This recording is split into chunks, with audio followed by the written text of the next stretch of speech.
အမေကကျွန်တော်ကိုจิတ်ဆောက်ပေါ်တင်းလိုက်ပြီးခလုတ်ကိုနှိပ်လိုက်တယ်ကျွန်တော်ဟာအမေစီကနေတဖြည်းဖြည်းနဲ့ဝေးရာကိုရောက်သွားခဲ့တယ်ကျွန်တော်ရဲ့ယောဂကြောင့်အမေကကျွန်တော်ကိုစွန့်ပစ်ချင်နေတာလို့ပဲထင်ခဲ့ပြီးတယ်ဒါကြောင့်ထွက်ပြေးဖို့အခွင့်အရေးကိုလက်လွတ်လိုက်ပြီးအမေအတွက်ဝန်တော့ဝန်ဖို့ထပ်မဖြစ်ချင်တော့ဘူးလို့ဆုံးဖြတ်ခဲ့တယ်ဒါပေမဲ့အဆုံးမှာတော့အမေကစက်ကိုရလိုက်ပါတယ်အဲ့ဒီမြင်ကွင်းကိုမြင်လိုက်ရတဲ့အချိန်မှာအမေဟာအရန်ကိုဝမ်းနေပါနဲ့ငိုကြွေးနေခဲ့တယ်ကျွန်တော်ဘယ်ကနေခွန်အားကြီးရလာမှမသိဘူးလက်ရန်ကိုအားကိုးပြီးမတ်တက်ရလိုက်မိတယ်နောက်ဆုံးတော့ကျွန်တော်လမ်းလျှောက်တက်သွားခဲ့ပြီအမေစီကိုရှောက်သွားပြီးအမေလက်ကိုဆွဲလိုက်တဲ့အခါအမေကကျွန်တော်ကိုဖတ်ပြီးပို့လို့တာငိုကြွေးပါတော့တယ်အမေဟာကျွန်တော်ကိုစွန့်ပစ်ဖို့ဘယ်တော့မှစိတ်မကူခဲ့သလိုကျွန်တော်ကိုယ်တိုင်လည်းအရှုံးမပေးနိုင်ပါဘူး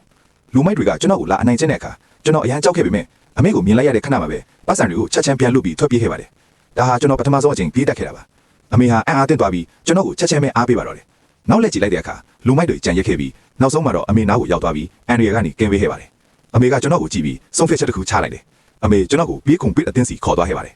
အစပိုင်းမှာတော့ကျွန်တော်အရန်နှင်းလေးပဲပြေးနေခဲ့တယ်အတင်းထဲမှာယထာလို့အမေရတဲ့လူတယောက်ရှိပြီးသူကအမြန်ဆုံးပြေးနိုင်သူပါထူးဆန်းတာကသူဟာခေါင်းမှာပလတ်စတစ်အိတ်ကိုအမြဲဆွတ်ထားတာတယ်ဒါကြောင့်ကျွန်တော်လည်းသူ့ကိုအတူယူပြီးခေါင်းမှာပလတ်စတစ်အိတ်ဆွတ်ကြည့်ခဲ့တယ်အဲ့ဒါကကျွန်တော်ကိုအသက်ရှူချက်စီခဲ့တယ်အမေကမြင်ချင်းပဲအိတ်ကိုဆွဲခုတ်ပစ်လိုက်ပြီးတယောက်ကကျွန်တော်ကိုအနိုင်ကျင့်နေတာလို့ထင်သွားပါတယ်ကျွန်တော်ကတော့ပိုမြန်ပြေးချင်လို့ပါဆိုပြီးမျက်ရည်တွေနဲ့ပြောပြခဲ့ရပါတယ်အဲ့ဒီနောက်မှာတော့အမေကကျွန်တော်နဲ့အတူလိုက်ပြေးပေးပါတော့တယ်ကျွန်တော်တို့မိုးမလင်းခင်ကလေးကပြေးကြတယ်အမေကအမဲသားတွေအားလုံးကိုကျွန်တော်ကိုပဲကြွေးပြီးကျွန်တော်ညီလေးကတော့ပေါင်းမှုပဲစားရပါတယ်ကျွန်တော်ဘာမှမပြောဘဲစက်တိုက်ပဲပြေးခဲ့တယ်ကျွန်တော်ဟာယထာထတောင်ပိုမြန်အောင်ပြေးနိုင်ခဲ့ပြီမကြခင်မှာပဲနောက်ဆုံးစစ်ဆေးမှုရောက်ပါတော့တယ်ယထာကကျွန်တော်ကိုစူးစူးဝါးဝါစိုက်ကြည့်ပြီးနောက်ကနေလိုက်ပြေးရင်ကျွန်တော်ကိုစက်တိုက်ထုံးအားပေးနေခဲ့တယ်နီးပြက stopwatch ကိုနှိပ်လိုက်တဲ့အခါကျွန်တော်ဟာတကယ်ပဲစမ်းချစ်ချုပ်နိုင်ခဲ့တယ်ဒါကြောင့်ကျွန်တော်ဟာဟောင်ကောင်ကိုစားပြုပြီးပြိုင်ပွဲဝင်ခဲ့တယ်ပြိုင်ပတ်အားလုံးကိုကြော်ဖြတ်ပြီးပန်းဝင်လိုက်တယ်အိမ်ပြန်ရောက်တဲ့အခါရွှေတစည်းကိုအမေလည်းပဲမှဆွဲပေးလိုက်တယ်ဒါတွေအားလုံးဟာအမေရဲ့ကျေးဇူးတွေကြောင့်ဆိုတာကျွန်တော်သိပါတယ်အမေကရွှေတစည်းကိုကိုက်ပြီးပျော်လွန်းလို့ငိုခဲ့ရပြန်တယ်ဒါပေမဲ့ဒါဟာအစပဲရှိသေးတယ်ကျွန်တော်ရွှေတစည်းတွေအများကြီးထပ်ရခဲ့တယ်ပြိုင်ပွဲဝင်လိုက်မှာအမေကပွဲကြည့်စဉ်ပေါ်ကနေအများအားအားပေးနေစေဖြစ်ပြီး